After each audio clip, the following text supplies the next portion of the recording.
All right, so in this week, we're going to be talking about psychological disorders. So, our quick roadmap, we'll start off by talking about what is mental illness and some concepts surrounding diagnosis. We'll talk about anxiety and mood disorders, including suicide.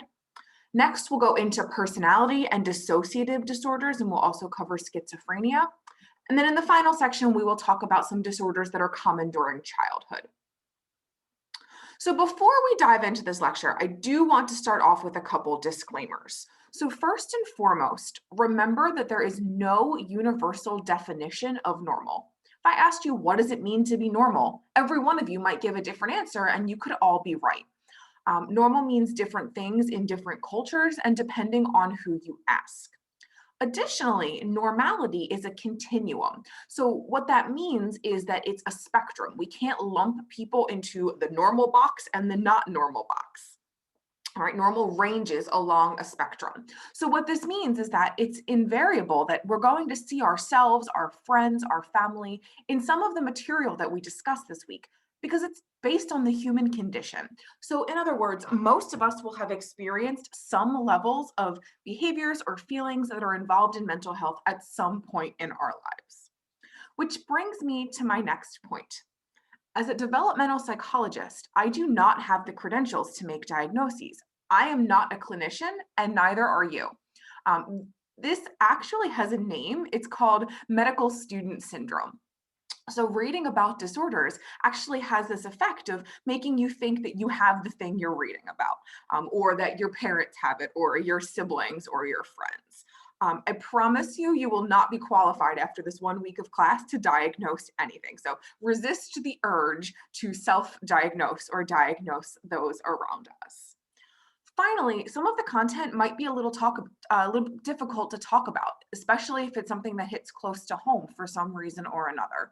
So I want to recognize that and acknowledge that and let you know that if you are concerned for yourselves or others, you should talk to a healthcare provider, or I recommend contacting the counseling center at Tuttleman. I have some really great resources to help you out. So that said, let's dive in. The first thing that I want to talk about is something called neurodiversity, or this idea of destigmatizing mental health. So let's check out this video. Neurological differences like autism or ADHD are considered to be dysfunctional disorders and disabilities under the medical model of mental health. There's too little attention given to enabling people with neurologically different minds to be accepted for themselves, to discover and celebrate their strengths, and to find a place in society that values their differences. When most of us think of diversity, we think of things like race or sexual orientation, but there's a different kind of diversity you might not know about, neurodiversity. Neurodiversity is the concept that neurological differences among people should be recognized and respected. I believe it's time for this new social movement, the neurodiversity movement, to take off.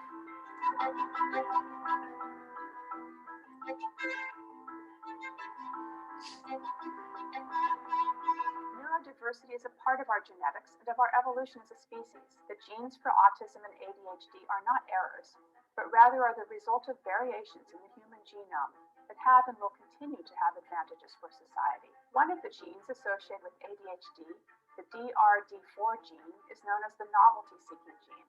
It arrived on the human evolutionary scene over 10,000 years ago. Genes associated with autism also go back more than 10,000 years. Research suggests that genetic variants linked to autism might have been positively selected during human evolution because they contributed to exceptional memory skills, heightened perception in vision, taste, and smell, a precise eye for detail, and an enhanced understanding of systems such as animal behavior. These characteristics likely remain in the gene pool today because they are still advantageous. As a psychologist advising the parents of differently wired kids, I tell parents they have a choice between trying to change the child to fit the environment and changing the environment to fit the child. There are many different microhabitats and subcultures in our world. For an individual with autism or ADHD, finding success on their own terms may come from discovering the particular niche that fits best, the niche that allows their strengths to shine and their challenges to be minimized. Individuals with ADHD tend to thrive in situations of rapid change, variety, and that reward creativity and out-of-the-box thinking. Career as a comedian, detective, entrepreneur, journalist, actor, EMT technician, or photographer could be. I'm not saying that having autism or ADHD is easy. And I don't mean to downplay the real suffering that can be caused by having a neurodevelopmental condition, disability, or difference. But it's also time the world sees the beauty and value in brain differences. Neurodiversity might be every bit as crucial for the human race as biodiversity is for life in general. My vision is for a neurodiversity tolerant and accepting society where differences are celebrated for the depth and dimension they bring to the human condition. I want children whose brains are wired differently to be encouraged to find their niche instead of changing to fit other people's ideas of normal. Diversity in every sense makes our world a better place, and people who think differently are a huge part of that.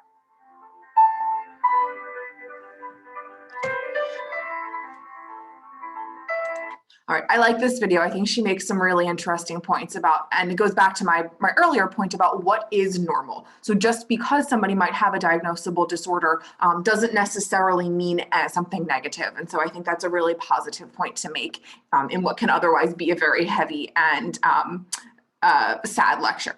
I also included here a link to some Instagram accounts that focus on destigmatizing mental health. So feel free to check those out. They're pretty interesting. The way that we define mental illness or psychopathology has changed quite a bit over the course of the field's history. There is no universally agreed upon definition of mental illness, but there are a number of different criteria that psychologists have considered over the years. Let's think about a few of them. And remember that no criteria alone is sufficient. They are used in conjunction with one another. So the first is statistical rarity, or the prevalence of the disorder.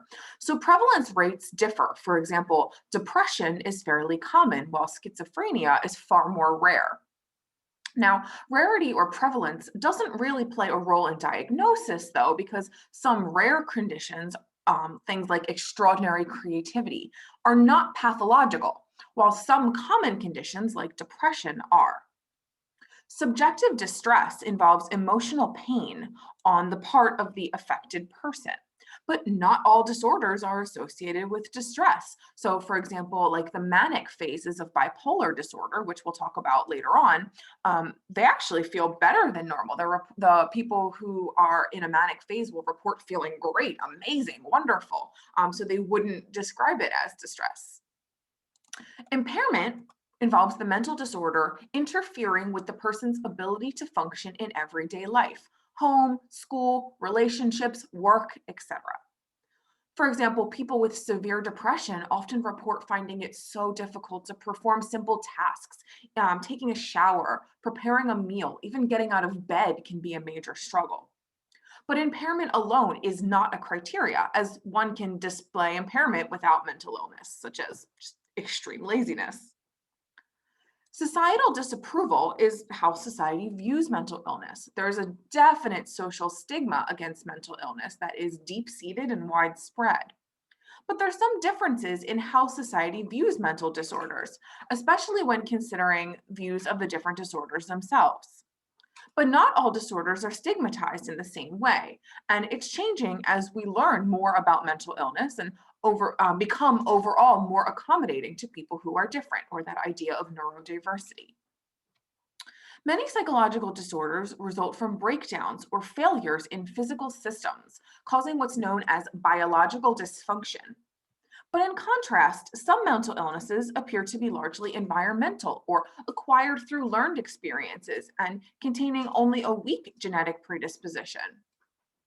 While all of these criteria are taken into account during diagnosis, the two criteria that stand out the most are subjective distress and impairment. So largely, we're concerned with how mental illness is impacting people's day-to-day lives in a negative way. Let's take a quick history trip to talk about how we got to where we are today in terms of mental disorders and diagnoses. Many cultures have viewed mental illness as a form of religious punishment, even demonic possession. So we know from ancient Egyptian, Greek, Roman, and Indian writings that mental illness was often categorized as evil or thought to be the work of the devil. During the Middle Ages, mental illnesses were viewed through a demonic model. So odd behaviors were explained as being the result of evil spirits inhabiting the body. Yikes. Exorcisms and witch hunts were common during this time as a way of hunting down the people who were suffering with mental illness. During the Renaissance, the medical model saw mental illness as a physical disorder needing treatment. Okay, making progress. So, this is when asylums began to come about as a way of ridding society of the impurity and problems. Now, in theory, this makes some sense. Put sick people away in a place where they can receive care. And to some extent, we do this today. But asylums were often overcrowded, understaffed, and unsanitary, and the treatment that patients were receiving was frankly quite horrific. In the mid to late 1800s, Felipe Pinel and Dorothea Dix began to push for reform. Pinel and Dix were well known for their efforts in what's known today as the humanitarian movement. So, Pinel believed that mentally ill patients would improve if they were treated with kindness and consideration, rather than the filthy and deplorable conditions they were living in. Doesn't sound all that crazy, does it? He implemented this hypothesis when he took over a famously horrific asylum in France. Excuse me. Dorothea Dix was an early 19th century activist who drastically changed the medical field over the course of her lifetime. She championed causes for both the mentally ill as well as indigenous populations. By doing this work, she openly challenged 19th century notions of reform and illness. She actively toured mental hospitals across the United States and reported back to politicians, ultimately facilitating legislative change and reform. Although many politicians disagreed with her work, she eventually got the US government to fund the building of 32 state psychiatric hospitals, as well as organizing reforms across the world.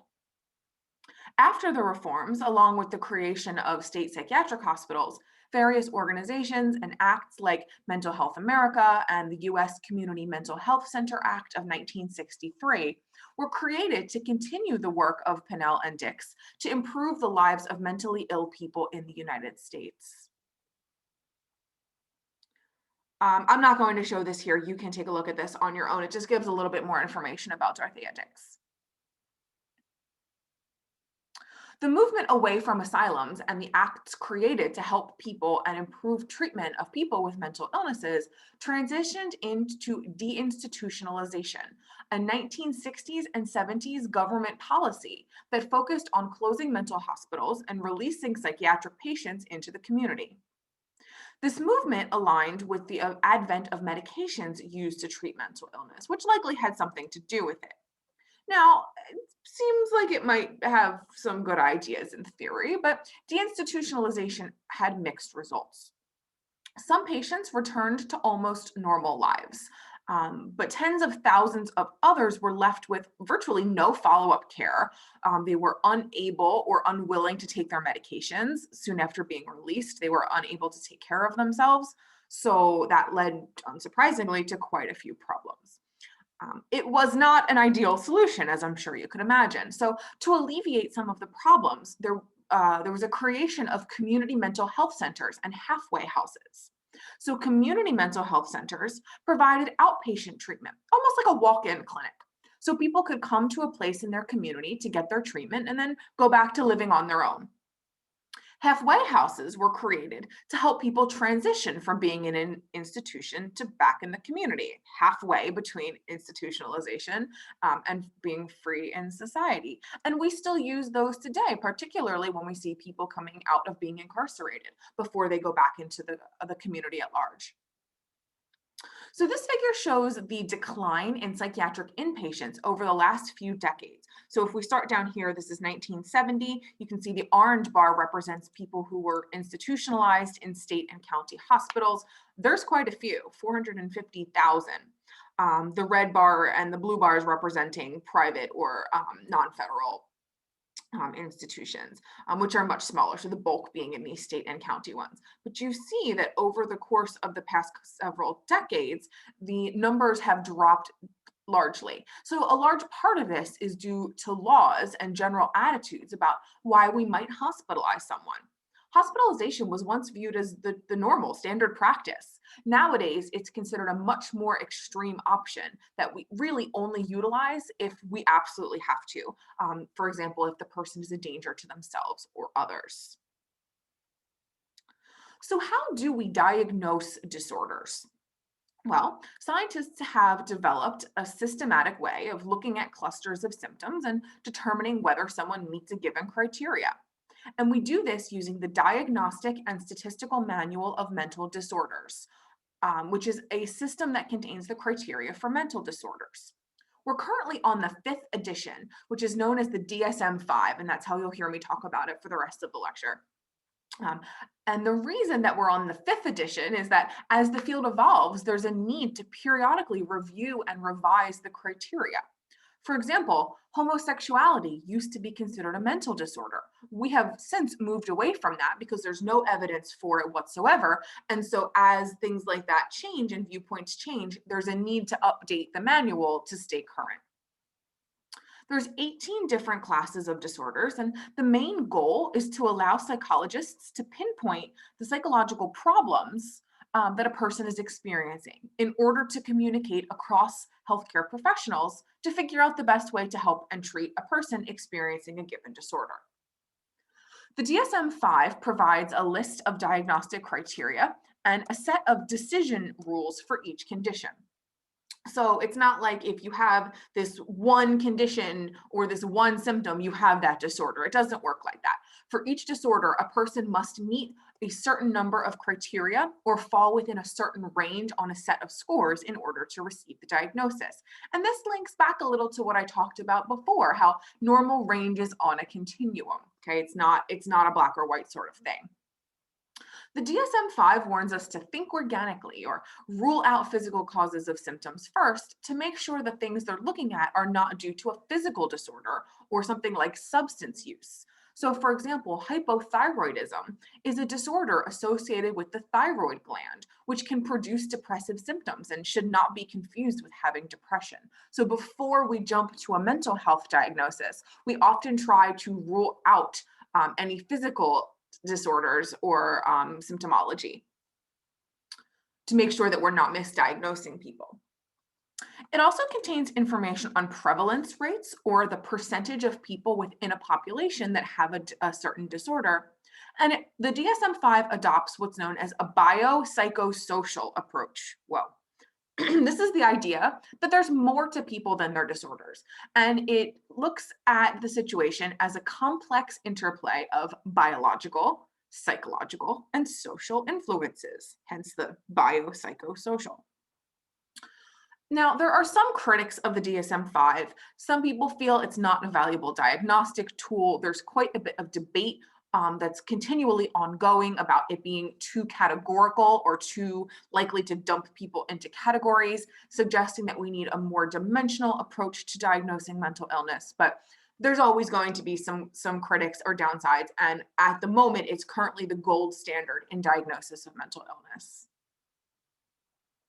So I bet many of you are wondering, why do we bother to diagnose people? What's the point? Why bother lumping symptoms into a group? Well, there's two major functions. The first is to help pinpoint the problem that someone is having, making it easier to talk about and identify valid treatments.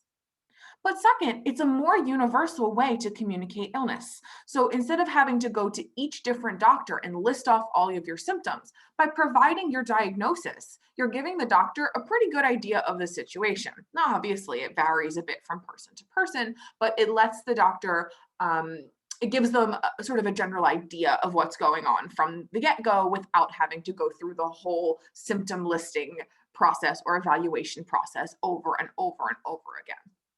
Now, there are some downsides or misconceptions associated with diagnosis. So first is that psychiatric disorder diagnoses, is simply pigeonholing people, just sorting them into different boxes based on their disorder. Now, while that's, I guess, true in some sense, that's sort of missing the point of diagnosis. The point is that all of these people who have a given diagnosis are alike in one way, specifically that they share a symptom or a cluster of symptoms.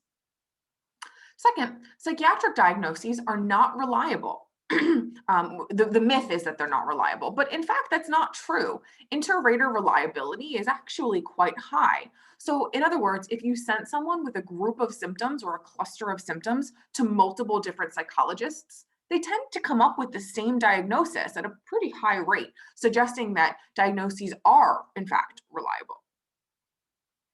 The next myth is that diagnoses are invalid or they don't provide us with any information. They don't measure what they say we're measuring. Remember back to week 2? This isn't true, though. They provide us with a lot of useful information about how to treat the disorder. If we know what the symptoms are by looking at the diagnosis, then we know quite a bit about how to treat it. And the last misconception is that psychiatric diagnoses stigmatize people. Now, this one's a little bit more of a gray area because that is true in some cases. But in other cases, it's quite liberating. So people might go through life wondering why they feel a certain way, why they feel different from other people. Why do I act the way that I do or think the way that I do? So putting a name to it and helping them feel like they're not alone can actually be very helpful and freeing. We've talked many times this semester about cultural sensitivity or understanding things from the perspective of the culture where the individual exists. Similarly, it's important to think about how we diagnose mental illnesses across cultures. Some disorders occur around the world, are fairly universal. So, schizophrenia, alcoholism, psychosis, depression, anxiety. These are largely universal across cultures.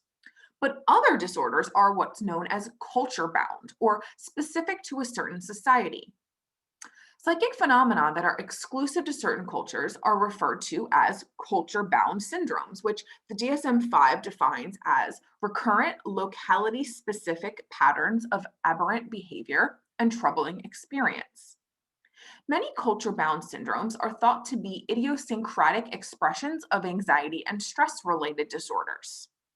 Some examples from Asian populations include DOT and KORO. DOT is seen in men from South Asia and involves sudden anxiety about the loss of semen through the urine, whitish discoloration of the urine, or sexual dysfunction combined with feelings of weakness and exhaustion. The syndrome may have its origins in the Hindu belief that it takes 40 drops of blood to create a drop of bone marrow and 40 drops of bone marrow to create a drop of semen, and thus semen is concentrated essence of life. And that's something that to us in Western cultures seems a little bit bizarre. But in South Asian cultures, this is something that's, I wouldn't say common, but is at least understood or that they are aware of. Koro is seen in men from Southwest Asia. So men affected by Koro fear that their penis is retracting into their body and killing them. So as a result, they'll go to great lengths to hold it outside their body, such as by fastening it to sticks or pieces of furniture. Koro principally occurs in the context of sexual guilt, often at night, and occasionally in local epidemics that resemble mass hysteria. So remember when we talked about social contagion a few weeks ago? Koro is actually quite socially contagious. So once one person experiences it, it tends to spread to others. Another cultural condition is amok, specific to the Philippines, which is marked by episodes of intense sadness or brooding, followed by uncontrolled behavior and violence. Ever heard the phrase run amok? This is where it came from. Other psychiatric phenomena, such as eating disorders and post traumatic stress disorder, are almost completely unheard of in many cultures. Anorexia nervosa, bulimia nervosa, these are common in societies such as Japan, but extremely rare in traditional societies and appear to be strongly correlated with values such as individualism and the idealization of thinness and beauty. PTSD is often brought on by a highly traumatic event, such as a car crash or an assault of some sort. We'll talk more about that later. But the symptoms of PTSD vary significantly from one culture to another. So, for example, in the wake of the 2004 tsunami in Asia, there was barely a single case of post traumatic stress disorder recorded, which perhaps speaks to cultural differences in how we interpret or think about diagnoses. There's a pretty common misconception that people with mental illness or psychosis are violent criminals and delinquents, but the overwhelming majority of people with psychiatric disorders are actually not aggressive or violent at all. In the cases where mental illness does result in committing a crime, there's the option to plead insanity as a form of defense. But this requires people to either not know what they were doing at the time of the crime or not know that what they were doing was wrong. Despite what popular media shows, it's actually quite uncommon to successfully plead insanity. Less than 1% of criminal cases are able to successfully use this as a defense. And they're often found not, meaning that they're often found not guilty by reasons of insanity. We just don't see that. Now, some people can be committed to a mental health institution, either voluntarily or involuntarily via a court order. Involuntary commitment involves a procedure for protecting us from certain people with mental disorders, as well as protecting them from themselves. People can only be committed against their will if they pose a clear and present threat to others, or themselves, or that they're so impaired that they can't care for themselves. I have a TED talk here about mental illness and the law. I don't think I'm going to play it just for the sake of time, but particularly for those of you who might be interested in criminal justice, this is a really interesting one, and I suggest you watch it on your own. So in the next section, we're going to get into some of the specific disorders. We'll start out by talking about anxiety and mood disorders as well as suicide.